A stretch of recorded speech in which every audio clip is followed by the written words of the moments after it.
Welcome, everyone. My name is Kathy Mclaughlin. I'm the Executive Director of the Institute of Politics, and I want to thank you all for joining us tonight. And I want to thank Bob White, who's one of our fellows this semester, for helping to put this together with the staff of the Institute of Politics, and Shira, who is going to be our moderator tonight. Shira is also a fellow at the Institute of Politics, so this is a chance for you to get to meet them, and they both have study groups, which I'm sure they will both promote to you tonight, exactly, because that's what they do.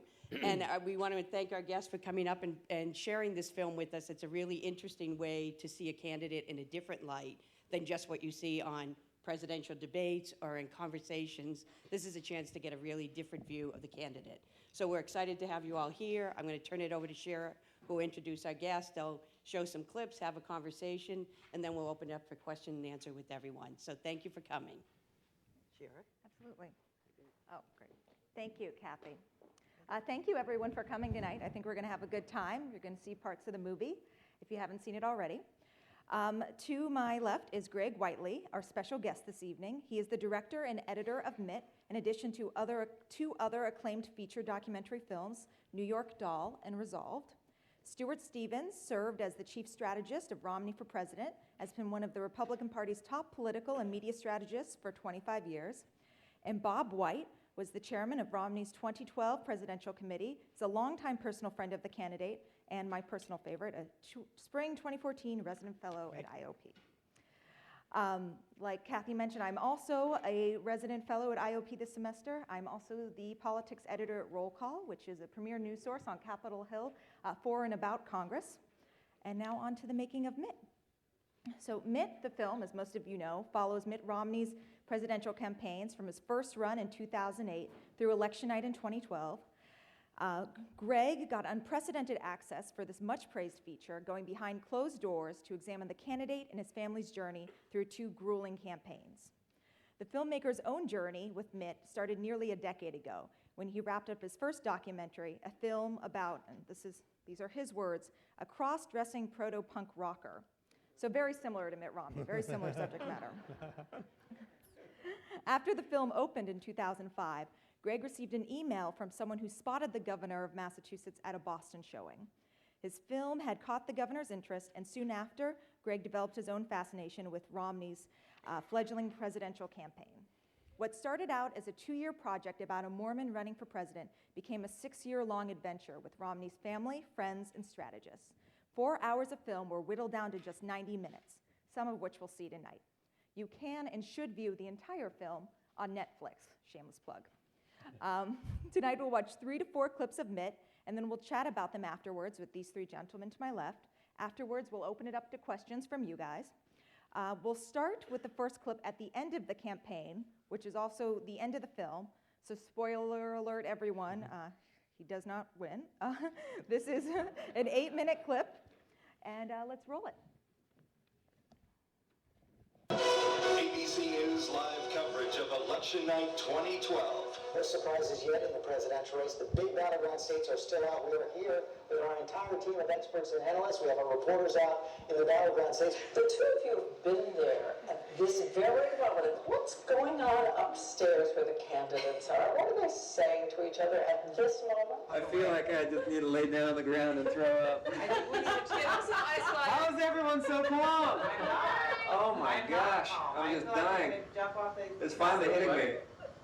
Oh. Get the panic out. Panicsville. Get the panic out. I really want to go slap him in the face right now. Slap it. As hard as you can. Go for it. Take it time, Josh. Ready? Go for it. I need one on the other side. Match it up. Match it up. Oh, this is good. This is funny. Right now, CNN has you're up by 500 votes. Where? That's not good. Florida. That's not good. It's squeaker in Florida. Ohio, there's just no way. I know. So it wasn't for like 6 points. And we were hoping for Pennsylvania or Michigan. I mean, hoping. Yeah, we yeah. didn't think, we thought Both it was called. a stretch. Another story's in Wisconsin. Oh, that's probably gone too. Did you lost Wisconsin? Boy, we're not coming in without this. There we go. There we go. Okay. Did that just get recorded? Yeah. Okay, you can give us updates. I want to know the states that we win and lose. Right? Armor. No, Chloe, go ahead. Updates. Down.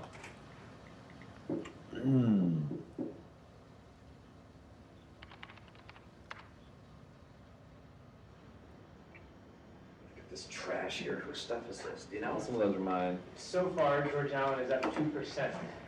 You're kidding. 46% in Virginia. Oh, that's good to hear. That's amazing is what that is. That's really amazing. You got him to sleep? You're asleep. Wow, good job. Wow, amazing. Wow. Wow, that's too bad. Boy, all those states, huh? Wisconsin, Michigan, Nevada.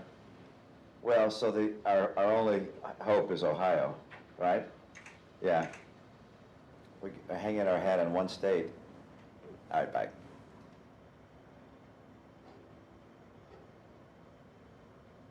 Yeah. I just can't believe you're gonna lose.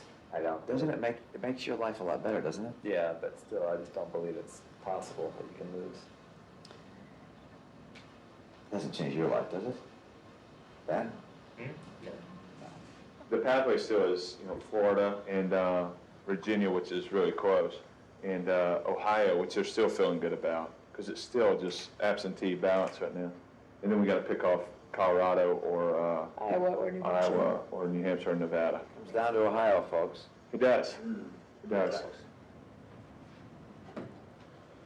Ohio.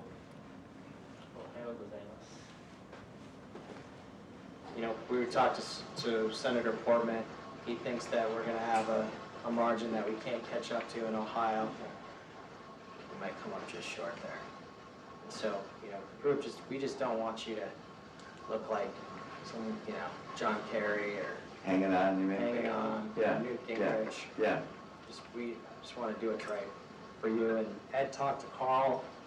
Carl is the last of the guys out there fighting, and Carl knows now that the numbers aren't there, and he's gonna speak now. And He's gonna make clear on Fox that the Ohio numbers we can't catch up with what's coming in. Okay, let's do somebody to it. verify that. So what do you say what do you think you say in a concession speech?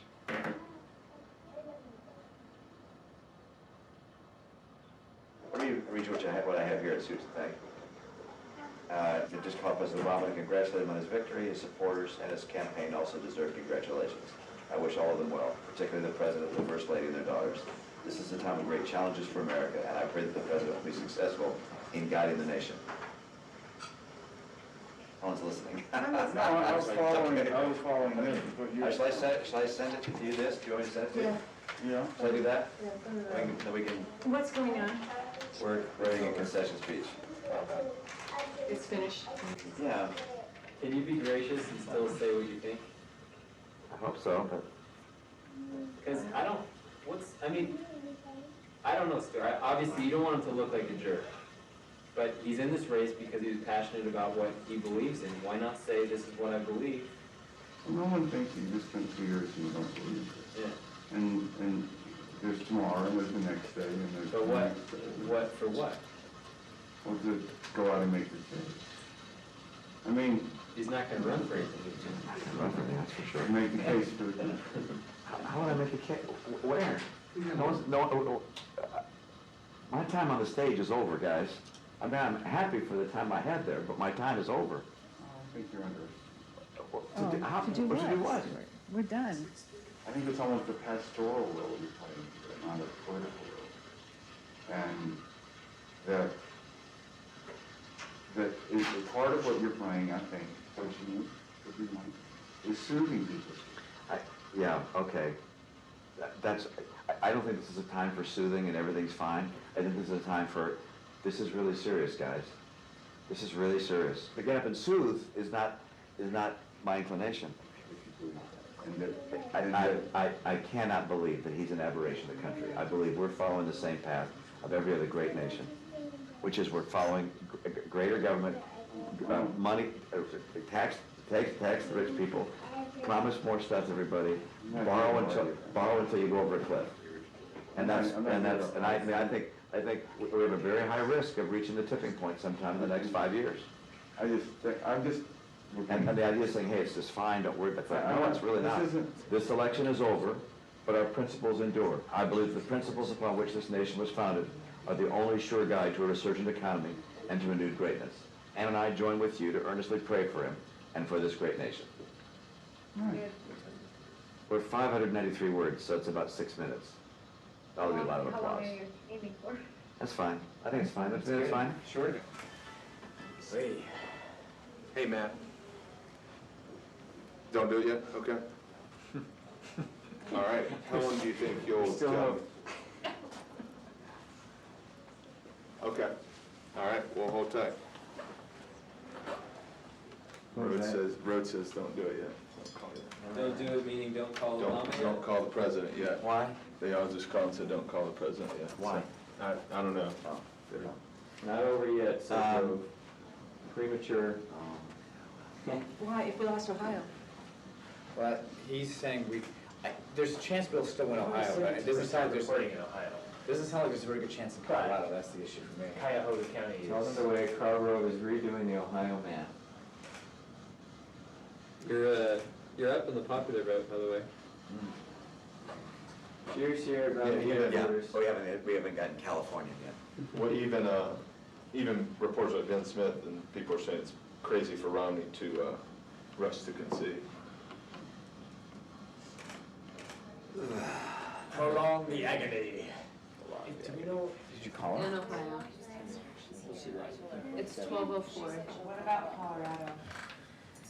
We're down 4 points to Colorado. 4 points? That's the problem. I think it's time. Use the house phone. Everyone else here will be low. It's okay, honey, it's okay. Garrett? Okay, Scott. He's just in the hallway. Oh, I was just gonna ask you, I was just gonna tell you, my own view of the Secret Service is, Courtney? I wanna give you a ride home tomorrow, because I don't have a car to get Hey, there. But then, question for you. pull up the stakes, I have no interest in having them stay around for any more time. Yeah, I think you should go with what they suggest in terms, they'll pare it back, I mean, they. Okay. The idea of them driving me, Yeah. 1 mile, once I'm home, it's like I will feel ridiculous. Yeah.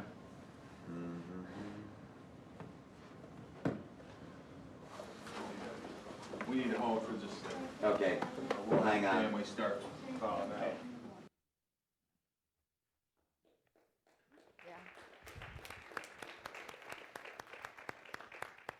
If I could just get a quick show of hands from the audience. Who's seen the whole film?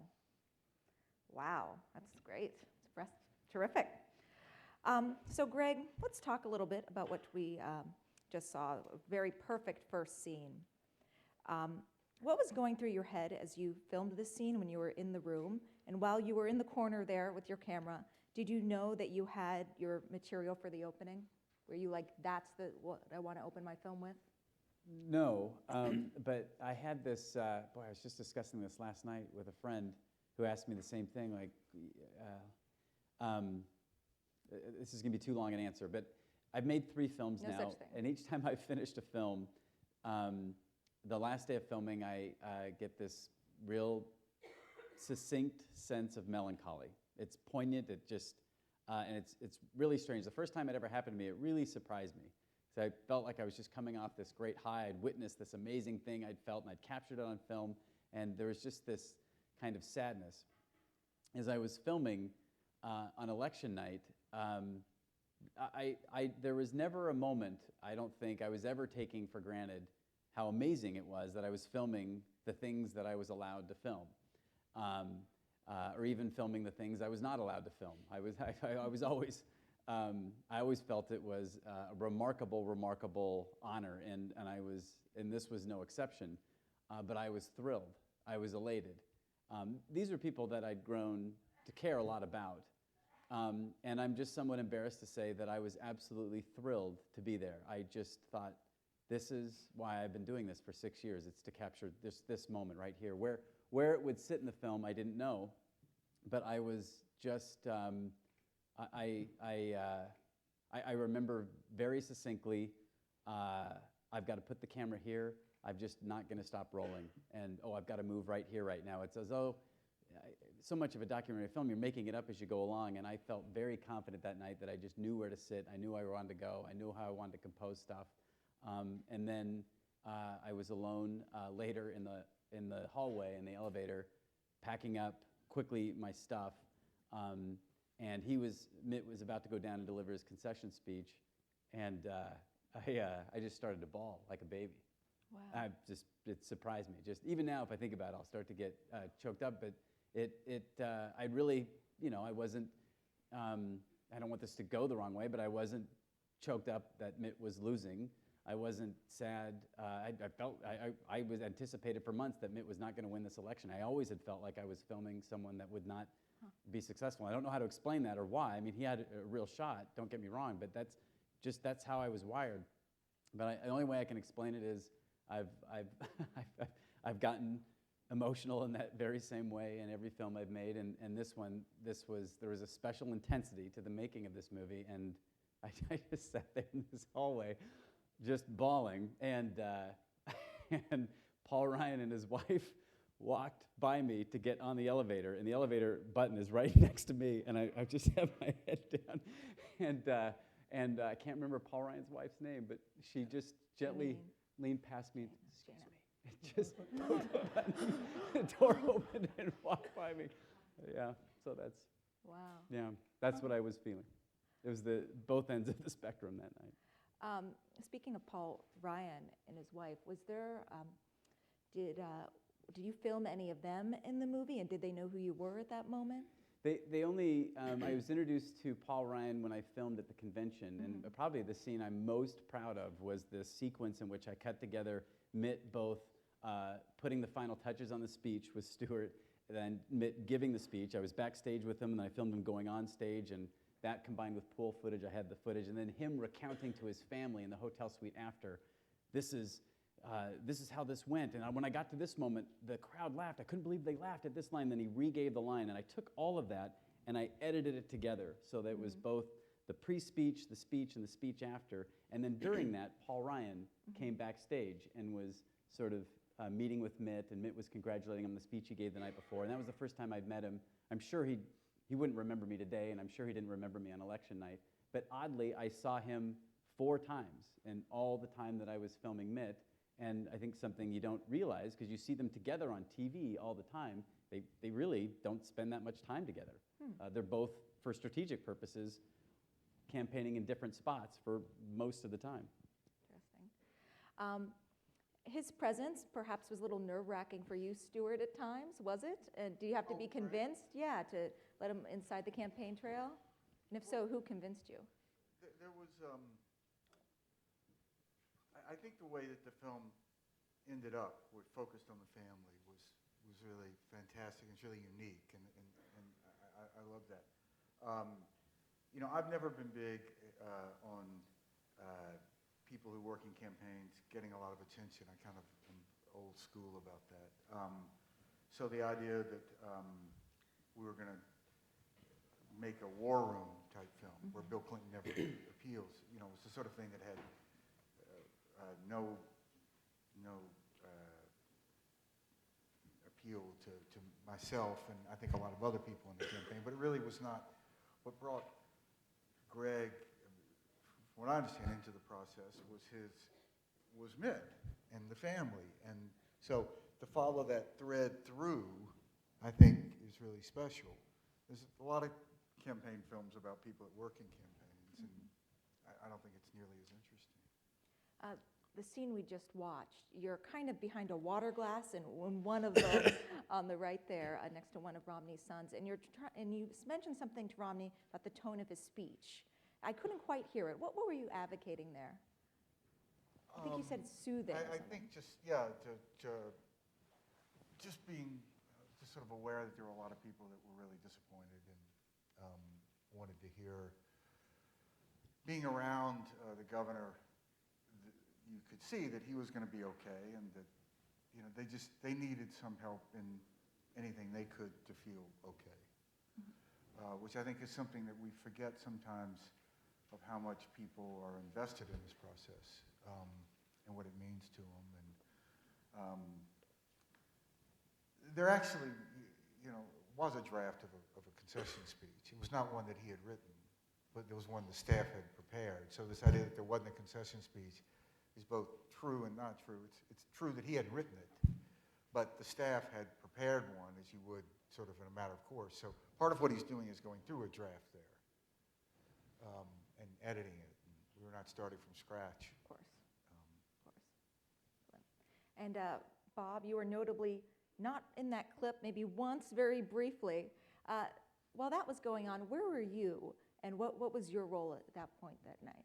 Well, this was the end of a long journey for a number of years, both a primary as well as this final presidential. And that day was a long journey because Mitt got up and voted, and then we got on a plane with several members of the family, and we went to Pennsylvania, and we went to Ohio, and felt pretty good. I mean, the polls were really close, within the margin of error in many states, and we had a feeling that we could win. So as the night progressed and you saw the numbers coming in, there was a bit of a denial because we had held out great hope. So in a room right beside where the family was, we had a lot of us on the phone with the various states. And you could see when Mitt first heard how close Florida was in those earlies, he knew and we knew that we were going to be potentially in trouble and that it might come down, and probably was coming down to Ohio. So we had Rob Portman, who's a terrific senator and really dedicated himself to helping Mitt, was the debate partner, was on the phone with his people in Ohio, and we were going district by district and holding out hope. But as the time went on, it was getting clearer and clearer that we couldn't overcome.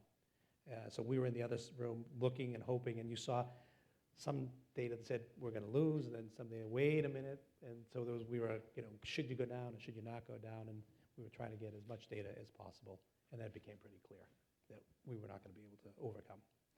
There's always that moment when the candidate knows whether he or she has won or lost. Did you see that moment in that clip? Was that there when you knew he lost? My personal feeling, and then we came in and out of that room a lot, but my personal feeling is when Mitt stopped and said, we're in trouble, when the Florida numbers were coming in, because he knew if it was close in Florida, that the other states, including Ohio, would be tough. I think that was a moment that he recognized we were probably in trouble.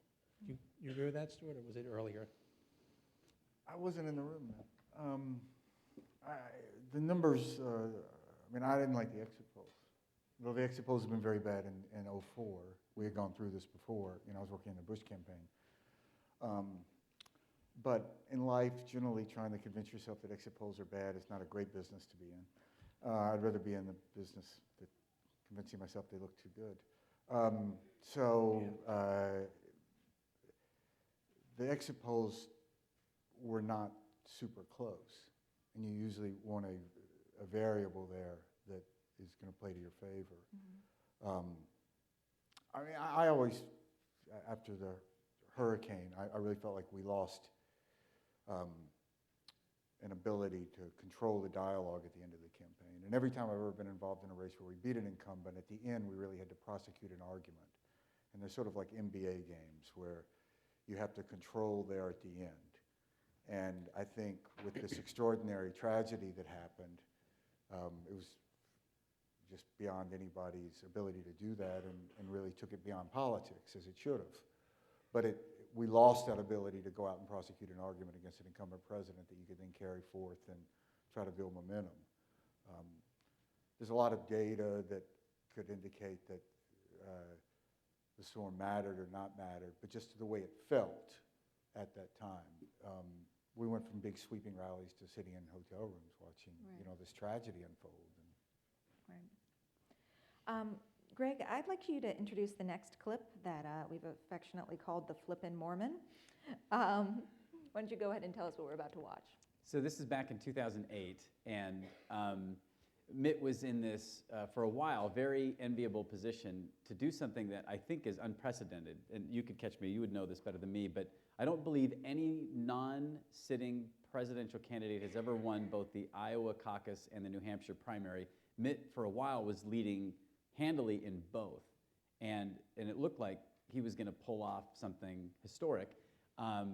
Then he sort of got outflanked by Mike Huckabee on one side, John McCain on the other, and ended up coming in second in both those primaries. And the scene you're about to see, it's where do you go from here? Because he went from being a place that he was about to do something historically great to now being in a historically libelous position in that, no, I don't think anybody's ever won a modern presidential campaign without winning either Iowa or New Hampshire. And so now what do we do? And when we pick it up, it's a discussion with his campaign in his hotel room just after he's learned he's lost. Great. New Hampshire. Can we roll the second clip, please? The flippin' Mormon. I can't fix the Mormon side, or I won't fix the Mormon side. The flippin' side. And that would hurt the flipping side. Yes, that would, wouldn't it? The flipping side continues to be a problem. And I think is the reason, by the way, 27 papers here went along with it. I can't do anything. It's like your speech has changed. See, you're flipping again. It's like, you can't change your stump speech? That's a flip-flop? If you change your speech? I mean, it's literally, there's nothing I can do, which is, he was at Burger King last night, McDonald's the night before. I mean, it's really, is there any way, I mean, do we put on my website what my positions are? Do we answer the flipping charges and say, here's what it, this is what his position is in this and that, and it's like, there's where it is, and stop saying it? Well, I mean, is there? I mean, I keep hearing. No, but I keep hearing, for instance, you change your position on gay marriage. It's like, oh, okay, yeah, I've changed my position. No, I haven't. But they keep saying it, and it's like, is there not some way of saying, stop buying the dog food that's been shipped to you from McCain? I did not change my position on gay marriage. He did. Stop.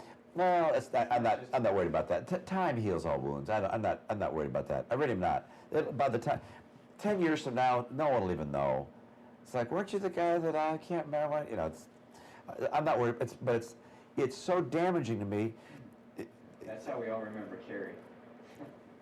It's so damaging to me that I don't know that it's going to be devastating in a place like Michigan. Is there any way? And it's like trying to convince people that Dan Quayle is smart, all right? You're not going to convince them that Dan Quayle is smart, or that Jerry Ford isn't a stumble bum. And it may be just be, hey, I got to live with that. Oh, you flip and everything. In which case, I think I'm a flawed candidate. I love that clip for so many reasons. I love it because it's one of the few times I think he really shows a lot of emotion. Certainly the angriest I've ever seen him. Is that the angriest you've ever seen him?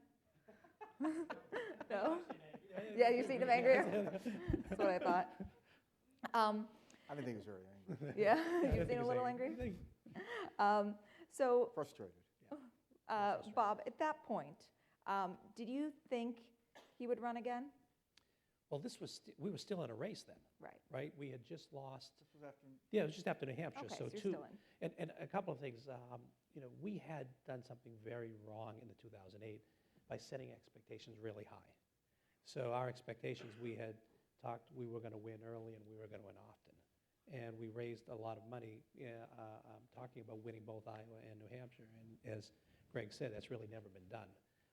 So when we lost both, and we were in a place where when you lose even by a small amount, you don't get any delegates. You were in potential trouble. So Mitt was concerned a lot about how we were going to move forward from there. So our big concern was Michigan was coming up, and we went on to win Michigan, and it became a much bigger and better fight. But it was a tough moment because again we had set our own and outside expectations and had lost. Bob raises a good point. It's something before I started making this film, I had no idea. I just sort of assumed there was an established set of rules, and you go out and you get delegates, and the person that gets the most delegates becomes the nominee of the party and will then get to run in the general election. And as Mitt Romney explained to me, what happens is it's really just a game of meeting expectations. None of the delegates, most of the delegates that you win are not bound to you, so you're not even really winning them. You're really just going from one different beauty contest to the next. And most people think Bill Clinton won New Hampshire, and that's what kind of brought him back, put on the map. He didn't. He took second, but he was the winner because he beat expectations so broadly. Mike Huckabee won Iowa, but it wasn't just winning the delegates that you win and winning the Iowa caucus. Mike Huckabee just beat expectations, and he beat this guy that looked unbeatable, and that's from one moment to the next, you're really trying to do this very delicate balance between keeping your hopes high, keeping your base excited and energized, and they're most excited when you're winning or when you're about to win, and also setting very low expectations with the press. And it's bizarre. Were you a political person at all before you started filming this? No, not right. I thought I was, but because I read Time magazine a lot. Right. After I met Stuart, I go, oh, that's what a political person is. Fair enough. The end of that scene, he admits he's a flawed candidate. What were you thinking at that point the film would be about? Well, it'll be kind of the same answer. Whenever I'm filming, I'm always thrilled to be filming, and I'm not thinking too much about, oh, okay, this is a moment, I know right where to put this. There's only been a couple moments in my life where that's occurred. That's not one of them. I'm not sure I was even conscious of what he was saying. It was later when I looked at that, there was something about that quote that stood out at me. You know, anything in the film is because it stood out for me for some reason. I'm not sure I'm able to articulate why, except that maybe there is this brand about Mitt Romney in which he appears to be not very self-aware. And I think that's a remarkably self-aware moment. So, yeah. Great. As Stuart, you worked in a different role on the 2008 campaign as well. What kind of changes did you see firsthand as a candidate from the Romney we saw there to the Romney you worked with at 2012? You know, there's a couple of things that stand out. One is just, I remember vividly in 2008, you know, we got kind of involved late, and we're getting off a plane somewhere, and Mitt said, you know, he turned to me and said, look, you know, I've done stuff in my life. I ran companies, ran the Olympics, I was governor. This is the hardest thing I've ever done by like 100 times. And then he laughed. He said, like, well, why didn't somebody tell me? And I think just the degree, why didn't you tell him? the degree of difficulty involved in running for president is so hard. Just the total combination of factors of difficulty. And if you look in the Republican primary this last time, the two people that probably knew the most about what it was like to run, other than Mitt Romney, were Haley Barbour and Mitch Daniels, and both of them decided not to run. So I think that he went into this with in 2012, and I personally was surprised that he ran again. I didn't think that he would, but with much more sense of sort of what this was like, and I think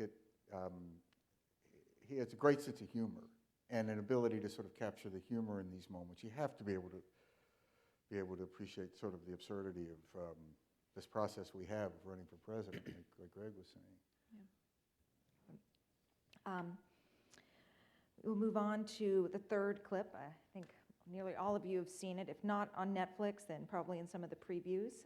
Let's watch the one with the iron. I got it on, Garrett. I tied it. You were able to tie it. Yeah, sort of. It's kind of. I was just about to come see you. Frumpy, but I made it. Sorry to come up here. You look good. Gosh, you look really good. I'm jealous. You looked at me and you said, you look good. You look at her, you said, you look really good. Look at this. She's gorgeous. It's pretty good, though. Yeah, it looks good. I wouldn't fool with it. Yeah. I'm trying to iron something here, so. See the cuff, this is a new shirt, so the cuff is all funny, so I'm. Well, that fits you great. So I'm trying to, and I should have done this before I put it on, of course. But, Are you going to iron it on? You serious? Oh, my goodness. This may not end well. I love it. Look at this. Until you put it over there. It's working. Ouch. Sort of working. Ouch. Ouch. All right, that's good enough, Mitt, for goodness sakes. In black, you can't see wrinkles. You got the speech, Ken? Look at the speech. Yes, sir. Okay. All right, I have to go down and make sure I've got my lipstick. It is my great honor to welcome Mrs. Ann Romney. The Honorable Mitt Romney, Second Member of the State of Massachusetts.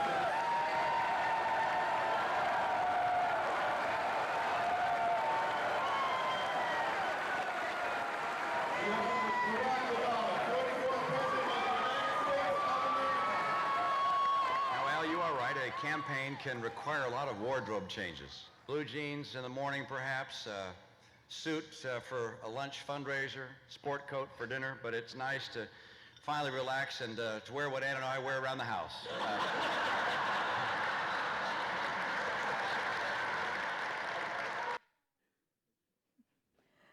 So that was just before and during the Al Smith dinner, which was fall of 2012.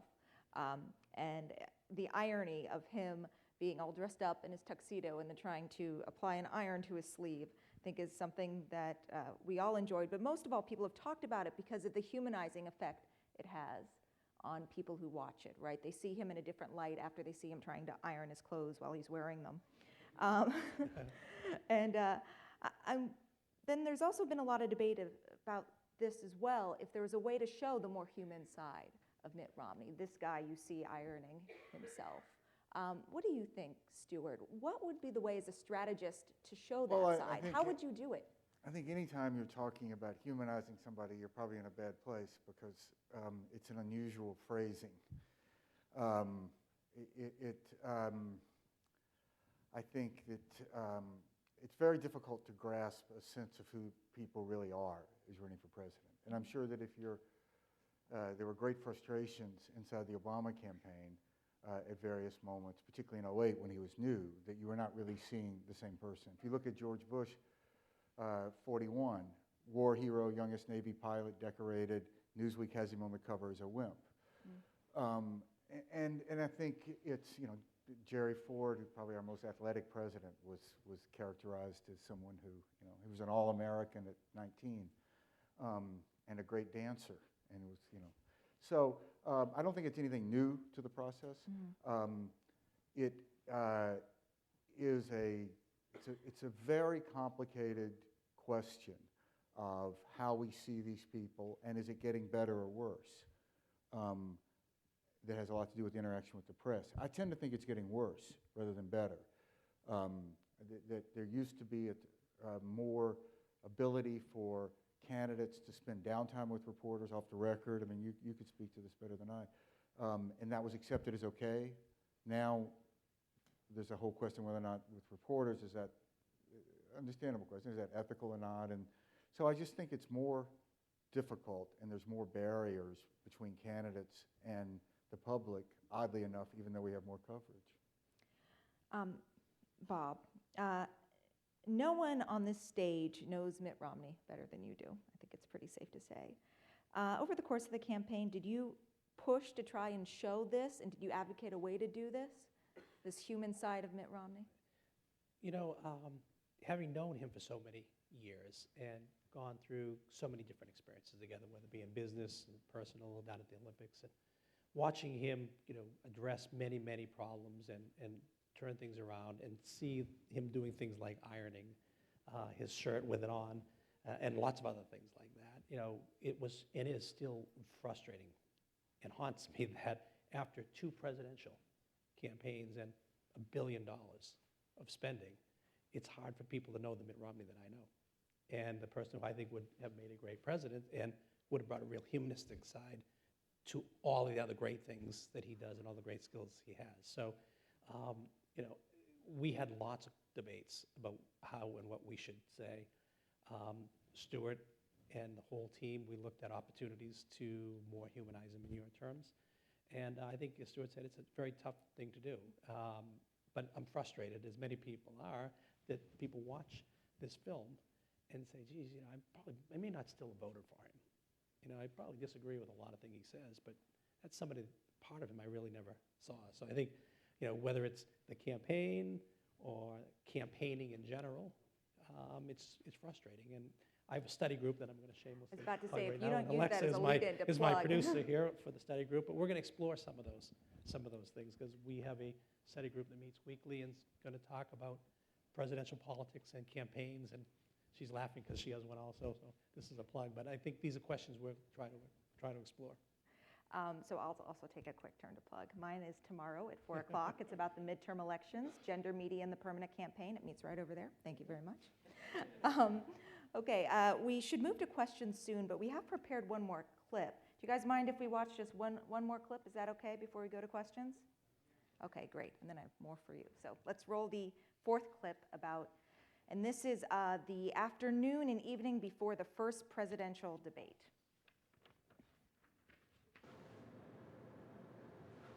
We are about to have our first presidential debate against Barack Obama, October 3rd, 2012. Everyone in the world is watching. No pressure. Not you very much. Just get a little something in your tummy so you're not...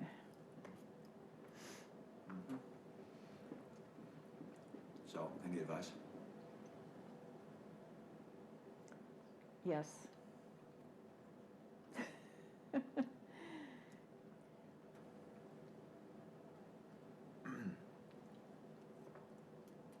Conviction from your heart as to why you're running.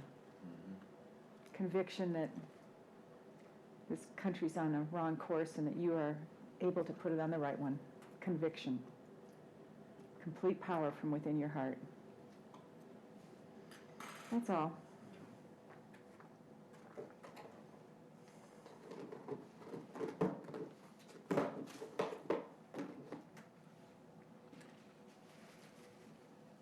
We came into this really nervous. The polls have been not great. They've come back a little bit in the last couple of days, but there's a lot of pressure to do well at the debate tonight, and we were really nervous.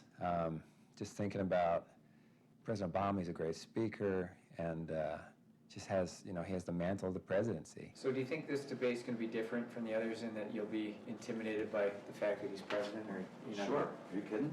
We shouldn't be intimidated. You should not be intimidated by him. I'm not joking, Mitt. He's a very good debater. He's a lot better than the other guys. He's Yeah. much more effective debater than they are. Yeah. Watch his tapes. He does a very nice job. I feel like I would be a little intimidated, but I think Mom's right. I think I Absolutely, would try to should put not that be out of mind. at all. My inclination, I would be afraid to kind of stand up to him and afraid of how people would perceive you standing up to the president. But I think I think they expect me to. I think so I'm too. I'm not worried about that. I represent the party that represents half the people in this country. I got selected by that party. I'm their nominee. And they're furious. And I'm going to stand up to this guy because he's taking us in the wrong direction. I got no They- problem doing they that. want When it. I get intense, it looks like I'm angry and mad. And my eyes are in caves anyway, so it looks like I'm being angry. Those are some of your. They showed some of your better moments in your debates. Those are some of your better moments. They showed you smacking down Newt Gingrich. That was one of your best moments. I'll tell you, I'm good at smackdown if I have a piece of information I know. can smack him down with. I know. If it's just who can out-verbalize someone else. Yeah. But the information, you're prepared. Just shoot me an email with those numbers. Yeah, what's the defense budget? What's Medicare budget? Okay. Thanks. Alrighty. Okay. Bye. Thing is, I don't get is how come they don't understand how bad it is. Don't they get how bad it is for the small business? I mean, I think they put these things in place thinking they're going to hurt the big guys and, put it in place for the big banks and the big corporations. But don't they realize how much it hurts the 35 people, employees? They don't know how hard it is. They don't know. They have not been in a setting where you're trying to make it, where you've got a little business and you're trying to make it. They don't know how hard that is. They're all lawyers, aren't they? They're lawyers. It's just they assume it's always there, and business is always there. They're always. They don't know that businesses fail, that people go out of business, that they lose their life. They lose their life savings. They lose their job, and they start over again. But they don't know how hard it is for a business to succeed, and they keep piling on more and more, thinking, well, that's okay. These guys will all do fine. At some point, they don't do fine. But they never having been there, they don't understand it. In those early days of Bain Capital, when we were investing in businesses like Sanborn, you remember Sanborn, the centrifuge company? I agonized over that. Every night I thought about that. How are we going to get that to succeed? It was just, and it didn't make it. Finally went out of business. And it was like, oh boy. I'm beginning to realize I have a debate tonight. It's tonight, isn't it, that we're doing it? Mom, can I have some chapstick on? Look, Mom, it's not opened yet. There's a bunch of them up on it. Whoa, it's windy. You get the stuff out? Curtains are blowing. Oh gosh, look at that garbage. Pull the curtains.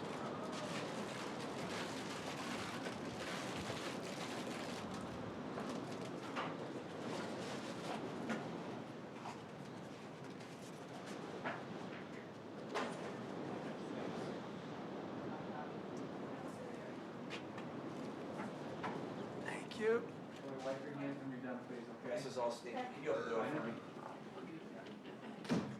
Nice memory. You're Myanmar in your purse? What is this? We'll get him, Mom. Not in the car, but he can film it in. ABC News live coverage of Election Night 2020. I think I've watched that clip 5 times today, and every time he's carrying the tray out the door, I'm like, really? No one can do that for you? You know, something. Let's talk about the process of getting into the seat, right? A very important night. What did it take to get you there, right? Did you communicate with the campaign and they were like, this is now then? Were you already with him? Did you wake up in the hotel room and try to find him? What got you to the very beginning of that scene? It was anytime there was a big event that was coming up, if I wasn't traveling with Governor Romney, I would email one of his sons and just say, hey, and they'd say, yeah, come on, I'll be there. I'd figure out which son was going to be there, and I would go bunk in their hotel room, and then Mitt always wanted to be around his family, and so I'd weasel my way in. If I went through the campaign, you know, there's no upside for the campaign to have me around, so that would go nowhere, and you know, if I was a member of the campaign, I would react exactly the same way. But the family was different. The family, the sons in particular, were they liked New York Doll, and so they really wanted. They thought, this would be cool. Let's do a documentary about this. And so they were very helpful and just, hey, if I'm in the room, you're in the room. Did anyone in the campaign or the family get veto power over any part of the film? No one did. The arrangement was I wouldn't release any footage while Mitt was running for president. I couldn't release anything until he was done being president or he was done running for president. And then once that occurred in 2012, I was free to make the film I wanted to make. Right. And I think you told me earlier that was your favorite clip of the entire film, right? Was that the one? Yeah, of the stuff that ended up in the movie, film. that's my favorite sequence. Why? I don't know. The whole sequence, we only played a part of it. If you watch the rest of the movie, he goes and he just kills it in the debate. And that when I was watching him eat prior to it, it felt like a last meal. He was just coming off of 47%. Poll numbers were low. Obama's a very strong debater. I'd never quite seen Mitt like that. And the room felt like, I thought, oh, I'm filming the end right here. And so when he just sort of pulls it off, it's great. And then there's this scene afterwards in which there's 2 moments that I think sum up why I like Mitt Romney. One is this moment in which everybody in the hotel room, he gets this hero's welcome coming off the stage, and in his hotel suite afterwards, he's surrounded by family, including his brother, and they are euphoric. They cannot believe what has happened. And Mitt just reminds them all by saying, listen, this has happened before. Sitting presidents have a really tough time in these elections. And I just thought he's very even-keeled. I thought that was remarkable. The second thing I loved was he has this moment in which he talks about his dad. And for me, if I were running Mitt Romney's campaign, I would simply have him go around the country only speaking about his dad. Because there is something about, there's a twinkle in his eye, there's a love that he has for his dad that I find infectious. And my favorite moment in the film is him describing why he writes dad at the top of his debate notes before he goes, or while he's at the podium waiting. I just love it. Wonderful. We'd like to open it for questions at this point to any of our wonderful panelists. Reminder, questioners should identify themselves. 1 brief question per person, no speeches. And of course, questions end with a question mark. So let's get started. Why don't we, the mics are in each aisle right here. Why don't we start here? Hello. That works. My name's Nick, and I'm a freshman at Harvard College. And my question is to whomever has the best answer, which is at what point between 2008 and 2012 do you think Mitt Romney thought that he was going to run again? Because there's a point of confusion for me in the film. It was kind of a bit ambiguous about, you kind of, there was some thoughts about, but it wasn't quite clear. When did he decide to run in 2012? I think that's a question for Bob, definitely. Okay. Hi, Nick. Hello. Good question. Well, first, where are you from? What's that accent from? The countryside of England. That's amazing. It's just, I could hear that.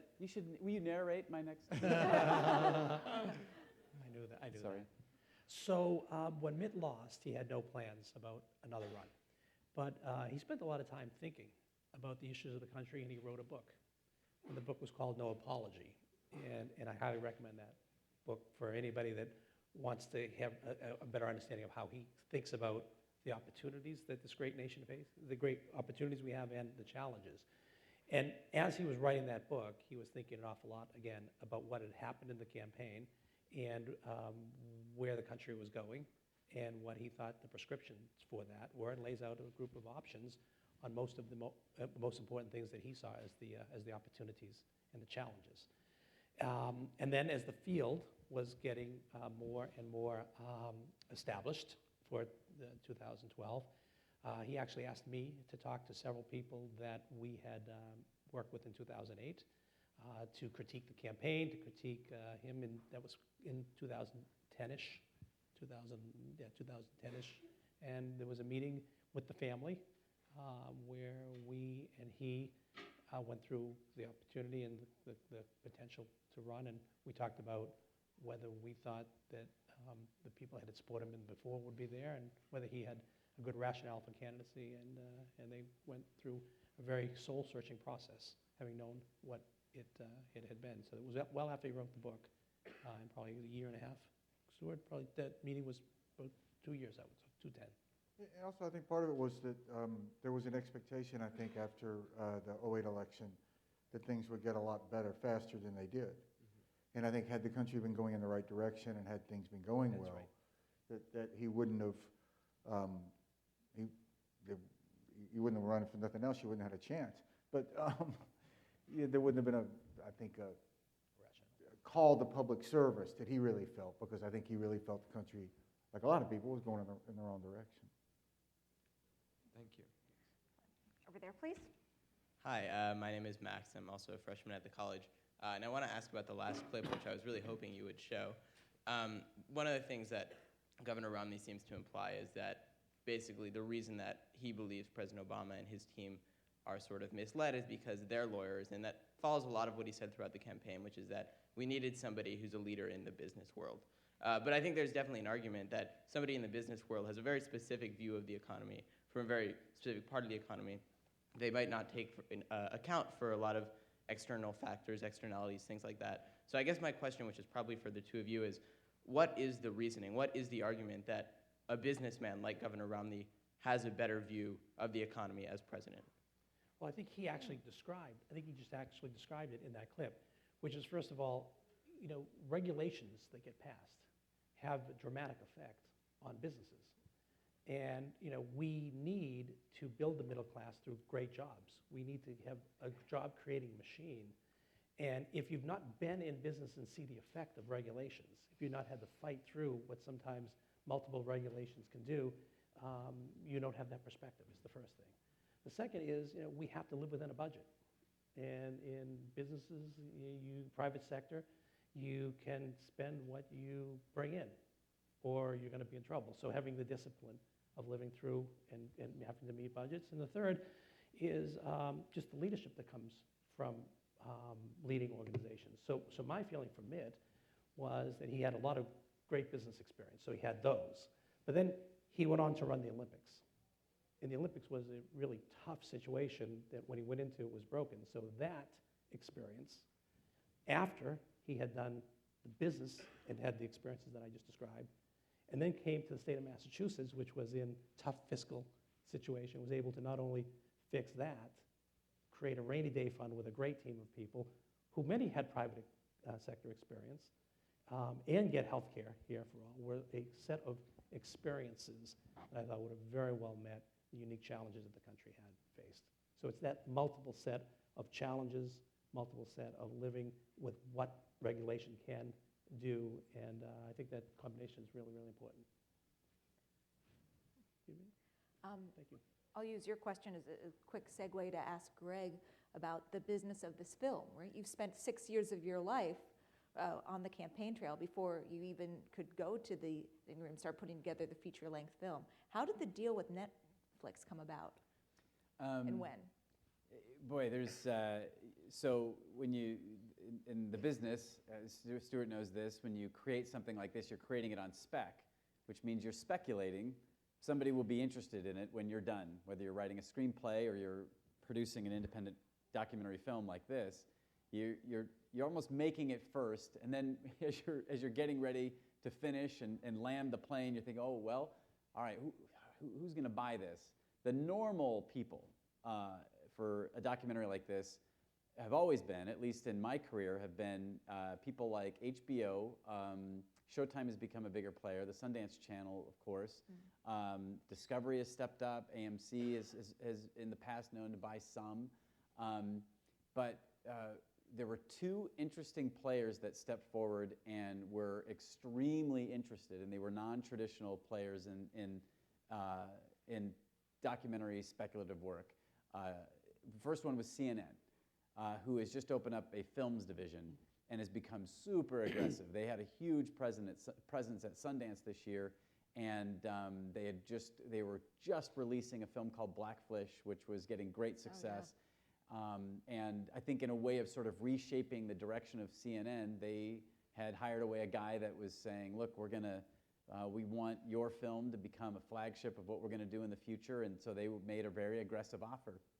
And the second person that stepped forward was Netflix, who came in and just were not just aggressive in terms of a financial offer for a film of this size, but they also offered this really unique way of rolling out the film. Typically, a film like ours, you go to Sundance and you have people writing about your film. If it goes really well, after your premiere, you'll get some attention by some cable news outlets. And so it's not very often that a documentary filmmaker gets to go on TV, but in this case, it happens when your film will just reach a certain level of relevance. What then happens is you wait, after it gets bought at Sundance in your premiere, you wait 7 or 8 months as they build this machine that will roll your film out in theaters across the country. And what that means for a documentary film is you'll play about 15 cities. But it takes that long to create the film prints, to transfer whatever medium you have into film, to do the sound sweetening they want to do, and to plan the PR behind it. And you've wasted all this great momentum that you had coming out of your premiere. This is not why you're here, so I'll just wrap it up by saying Netflix came to us and said, we're going to offer you X, and in addition to that, you can premiere the film when you want. And we went to Sundance, and we knew we were getting into Sundance, and we said, can we do something we don't think that's been done before? Can we premiere while the festival is going on?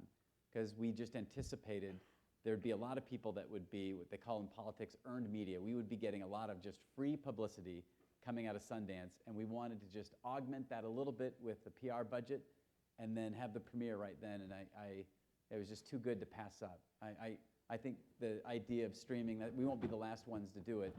I think there'll be others like HBO that are going to jump on board, but we feel like Netflix is about 10 or 15 yards ahead of everybody else right now in that game. I think there's been discussion like sort of why the campaign didn't release the film. So what Greg's just got, this was Greg's film, and it was very much independent from the campaign. And I think that anything that the campaign had done would have been seen as a piece of campaign propaganda. That's what campaigns do. They produce agitprop. And it would have been seen as different than a film. And I think that the great thing about this is that it was Greg's work. And Mitt never saw it until he came out to Sundance, which I find amazing. I never would have done that.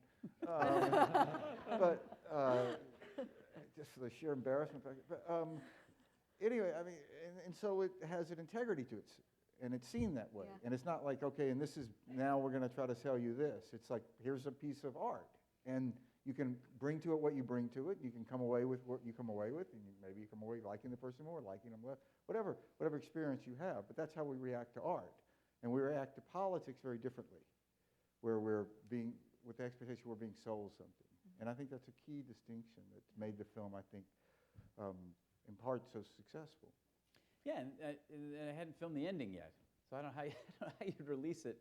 But while the staging those debates would have been difficult. Yeah, and to go through that whole election night and film them both ways, him winning and him losing, and then but I also think we as a nation become semi-psychopathic during election season, and we reduce the opponent. It's like we start rooting. I'm a Seahawks fan, and Peyton Manning is a jerk for 1 week out of the year in my household, right? It was Super Bowl week. I mean, this guy is a Hall of Fame quarterback, but no, he's the worst quarterback that ever lived. We've got to tear this guy apart.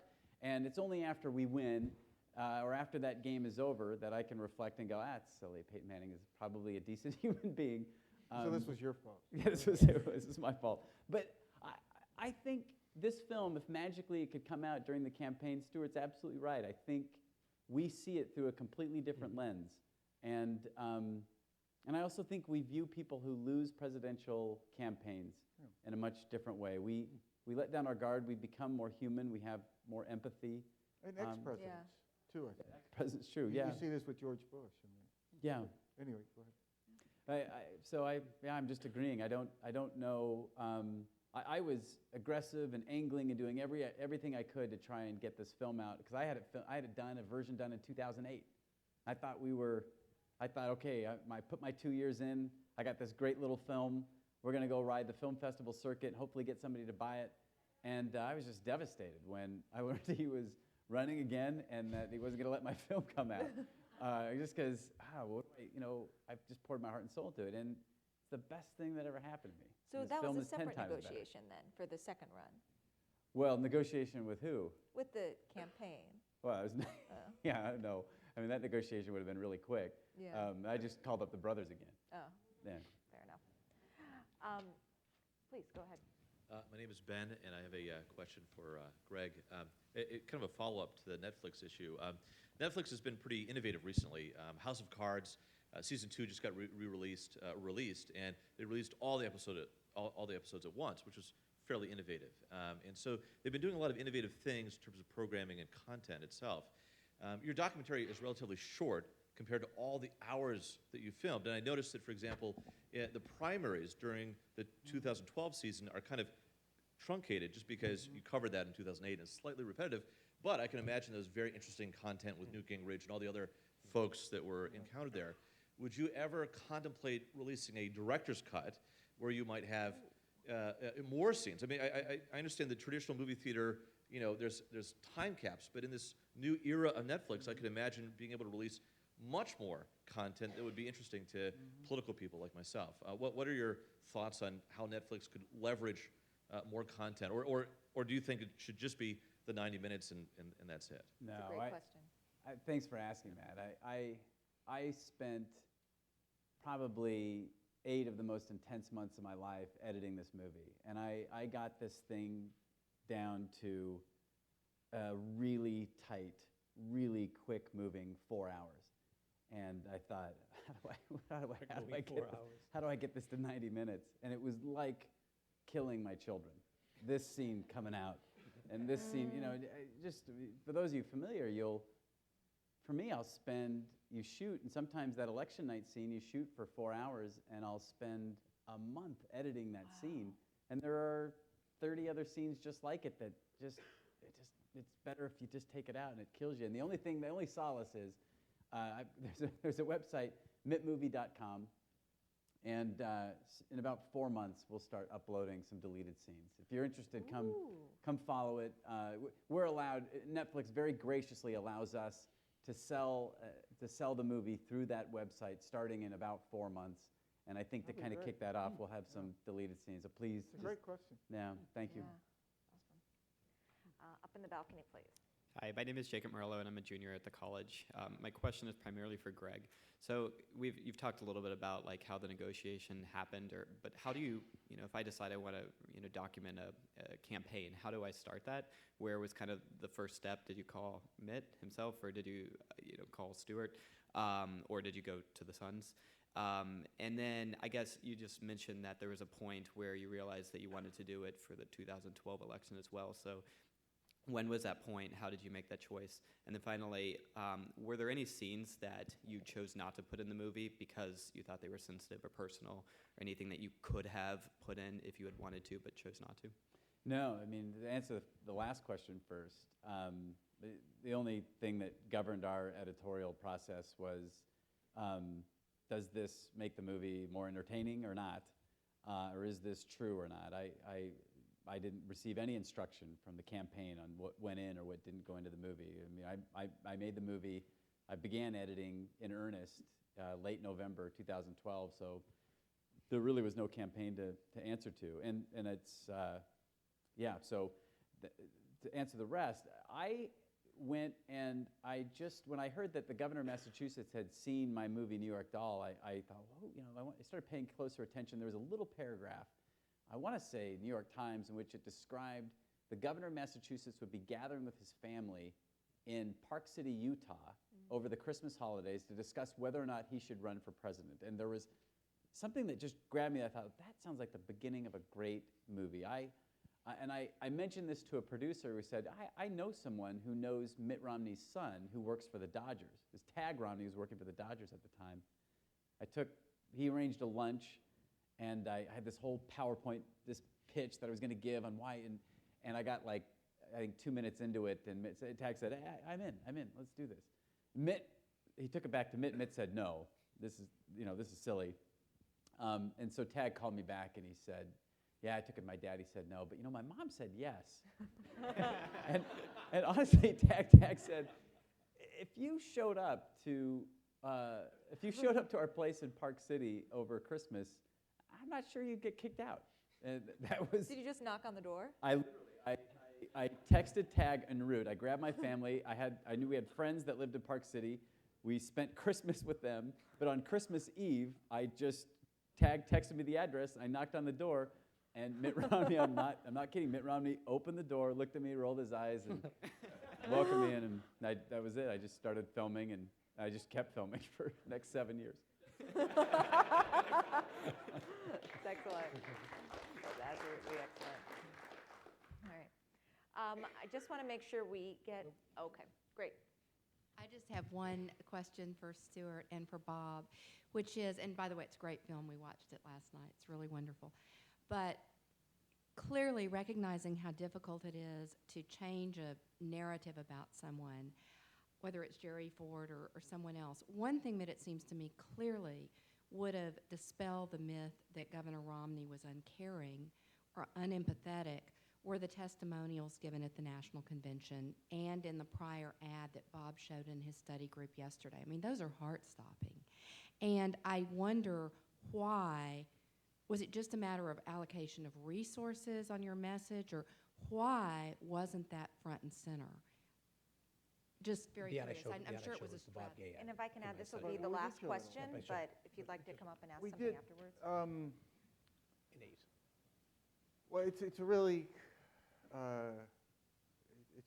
it's a very complicated question. And first, we did show this a fair amount, actually. One of the oddities of this past election, which we had the first time since the 72 campaign where both candidates were not in the public financing system. 40% of the advertising that was shown for the Romney campaign was made by the Romney campaign. The rest was made by super PACs.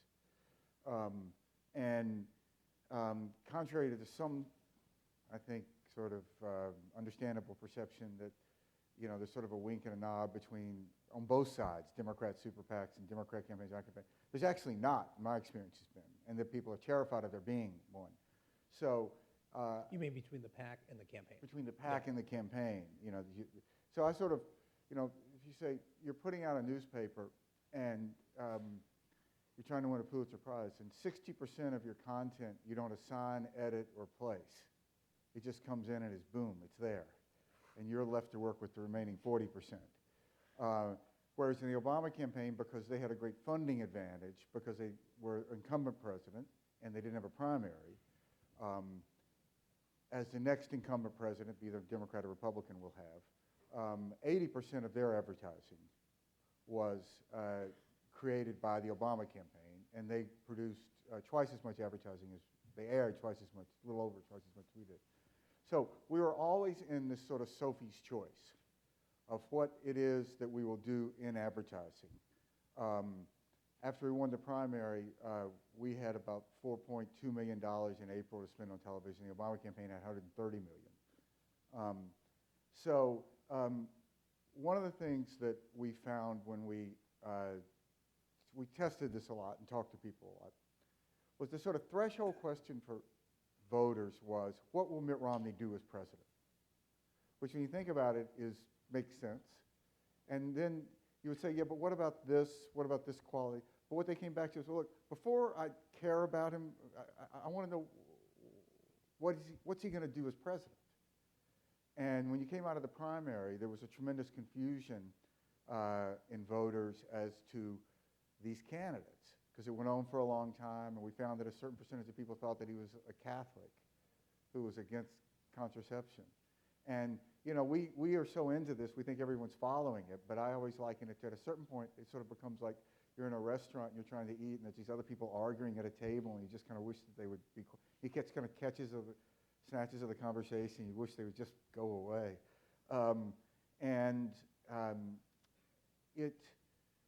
So that became something that was sort of a threshold goal that voters felt that they had to know. And there was an attempt to do that with an initial series of advertising.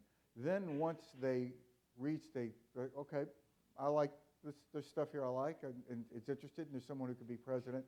Then sort of naturally, well, tell me more about this person. And if you think about how you interview someone in a job situation, it's not, the first question you have is, can this person do the job? Or you don't want to interview them, you're going to waste your time. And then you sort of say, well, okay, this person can do the job, but what kind of person is he? And that sort of process becomes, well, tell me more about your family, and tell me more about how you would make this decision and how. But first you need to know that person is up to that job. So we were always in a situation that we needed to do a lot of things at once, because we emerged from the primary behind with what we call negative fave, unfave, where more people had a negative impression of him than a favorable impression. So we were sort of like one of these teams that you get into a football game where, you know, you need to establish your running game, and you need to pass, and you need to do this.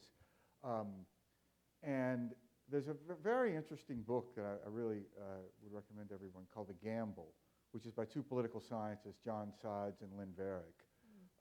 I find it's a data-driven analysis of the campaign. And I learned a lot reading the campaign. And they really have attempted, I think, to do sort of the opposite of game changing. It's not anecdote-driven, it's data-driven. And it's really quite informative of the larger forces of the campaign. So what we were always in the situation of asking ourselves is, what do we have to do now to stay alive? And what is it not that we'd like to do, but what is it that we feel that if we don't do this, we will be disqualified? And that's a tough situation to be in. And it's sort of akin to scheduling a presidential campaign. When people say you should campaign in Richmond, you should campaign in Sioux City, you should campaign in Orlando, they're all right. You should, but you can only do one. And it's sort of the great advantage that the Obama campaign had, besides having the